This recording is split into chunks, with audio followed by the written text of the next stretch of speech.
practical tip if you're running a business, how do you escalate it, is not to do this one thing. You ready for it? Okay, what? Do not sign a merchant cash advance. You want to know my personal business slogan? And I don't know if I should say this on this. It might get me in trouble. Go ahead. Let's do it. Here we go.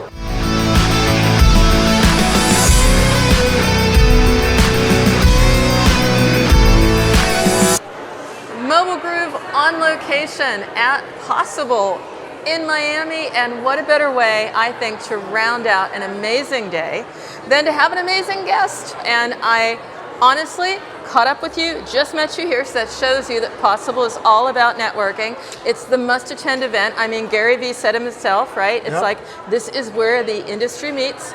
Who are we to argue with Gary? Not gonna happen.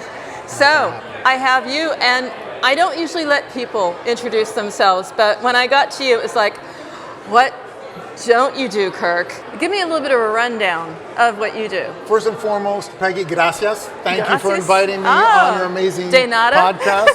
Eres espectacular, you're spectacular, love this woman already. Yeah, I'm Kirk Gimenez, founder of Sizzle TV. I tell Latino stories in English. Why do I do that? It's because I was the first ever Latino to anchor in English in ESPN history. And you do it so well. Way back in 2003, right? So it's been a long time.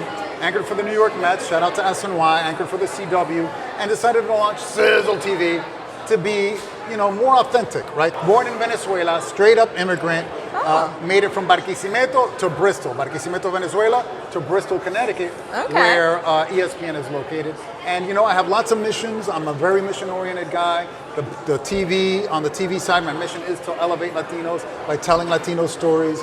And then it grew to telling Black and Brown stories, positive, uplifting, lifestyle entertainment stories.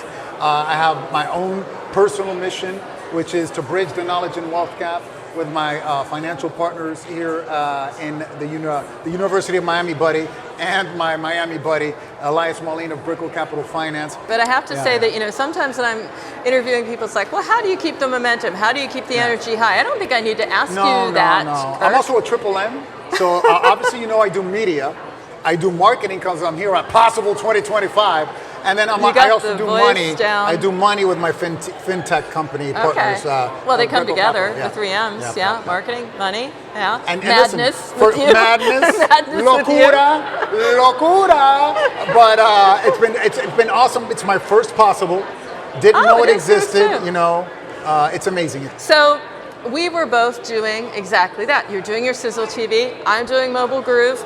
Also finding great news stories for Forbes and for others.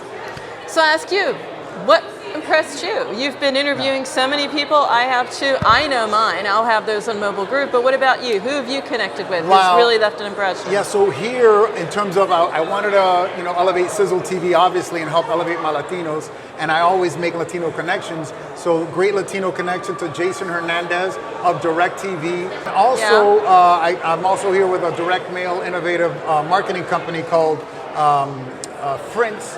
And through Frince, we were helped.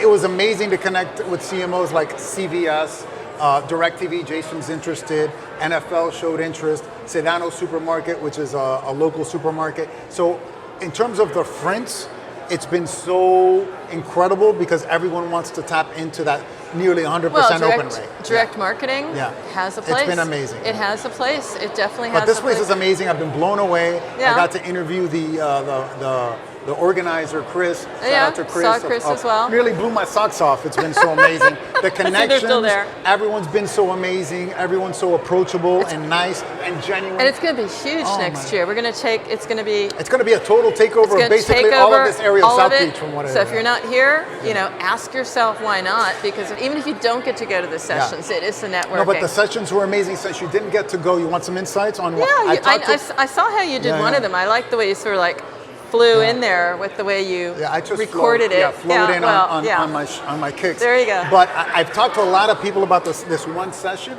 and everyone agreed how impactful it was. Okay, which one is it? Now I got to know. The NFL, right, and their CMO. Okay. Yeah. It was Big Brothers Big Sisters and their initiative, and then Bill's running back, Ray Davis, who I got to interview afterwards.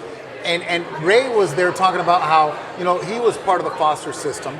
And the NFL's mission is they have a helmet off campaign. They want their players to be more relatable. Everyone to get to know their players because in the NFL they put on those big helmets. Yeah. And Ray is a good shining example of how they're community based and this community initiative with Big Brothers, Big Sisters. They put big people, so mentors, with little kids who need those mentors. And he wouldn't be where he was in the NFL, star running back for the Buffalo Bills, if it wasn't for that mentor and that it was his mission. It's Speaking amazing. of missions, you have a couple of your own I thought were very interesting. One is about, empowering through knowledge around wealth. We were just chatting about that, understanding what your options are. Yeah, here in America, it's a little tricky when you're a black and brown business owner, when you're a minority owner. You don't have that knowledge and wealth. And there's a huge knowledge and wealth gap. And we have a lot of great businesses who are making millions and they're paying 50, 60, 70, 80% interest on their money. And I learned about this from my money mentor I was lucky to have. But then as a journalist, as you know, you learn something. What do you do with that information? You have to give it back. You have to give it out. So my number one practical tip, if you're running a business, how do you escalate it, is not to do this one thing. You ready for it? Okay, what? Do not sign a merchant cash advance. Okay, that's an MCA. That's basic. They're predatory loans. They're very, very high interest rate. And you get, as a business owner, you get these envelopes in the mail. And the MCA industry is going to hate me. But listen, I'm mission oriented, so I don't care. Can I?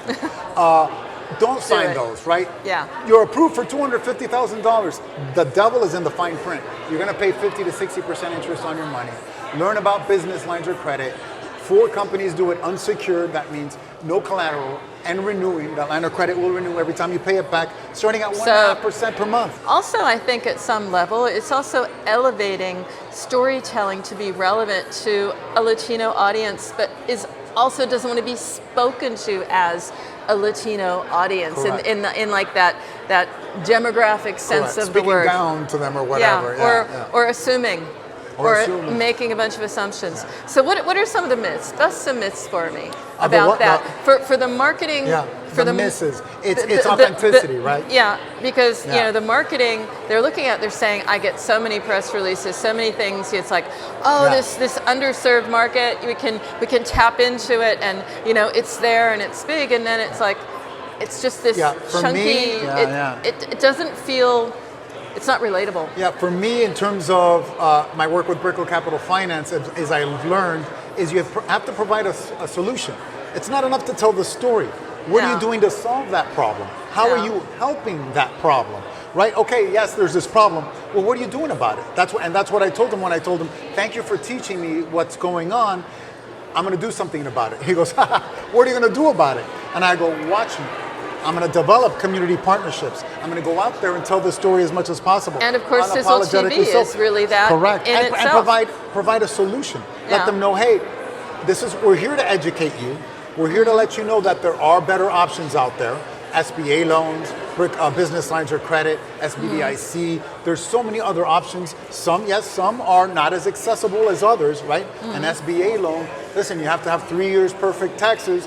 You have to have like a very high credit score. You have to have a perfect business. That's not going to be as accessible, but we're going to lead you through what it takes. But Kirk, I was also thinking about overall the demographics of like, what does the Latino community want from brands? What resonates with them in overall? Because you're doing all of these interviews, with the marketers, with the brands. What are you finding? The one big myth that I always run into, and it's what I ran into when I went to go audition at ESPN. They're like, oh great, you're going to be auditioning in Spanish? I'm like, no, I speak English. By the way, the Latino audience, most of us here in America, we prefer to speak English. That, by the way, is our first language, right? Spanish has become basically our secondary language. Oh. Speak to us in English. Okay. Right, and authentically. Sprinkle a little Spanglish in there. Make it authentic. Know the colloquialisms.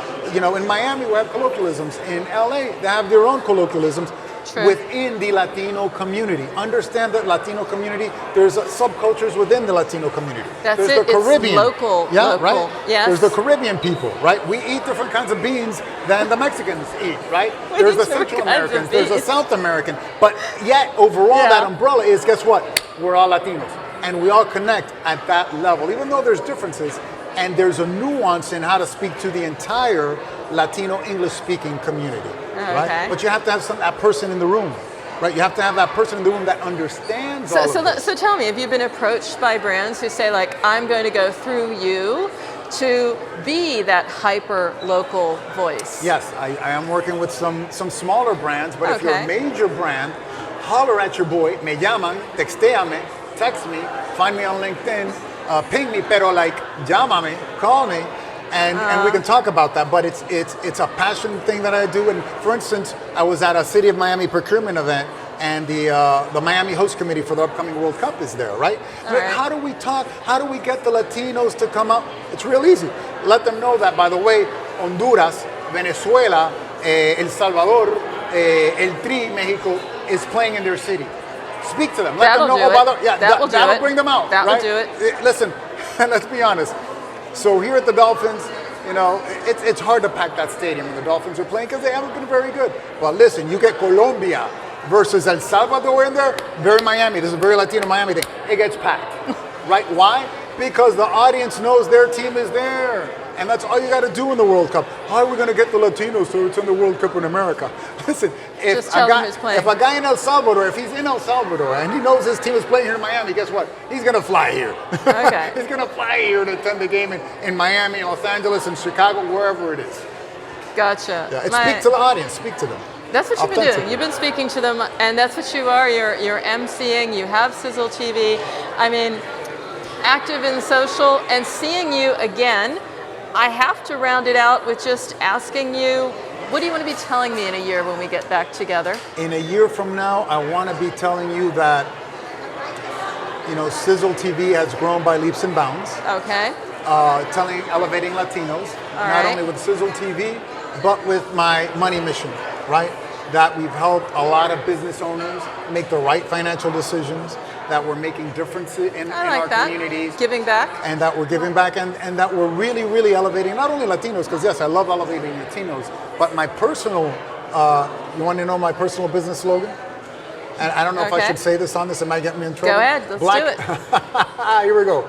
Black and brown, don't mess around, right? And I love being intentional, meeting fellow, you know, black and brown folk, and being intentional and doing amazing things with them. Because listen, you know, for a while there, we all had to fight for the same crumbs that were under the table. And now we build our own tables. I like and we don't have to fight over those crumbs. I like that And idea. now we can, reach over across that table, shake hands, collaborate. I want to know in a year from now that more people are collaborating, that more people are connecting to the power of collaboration instead of competition. It's going full circle because that's just it. Reach across, connect, and collaborate, which I hope to do with you. May I extend my hand? Gracias. De nada. And hey, this is it. This was possible. I say we're done.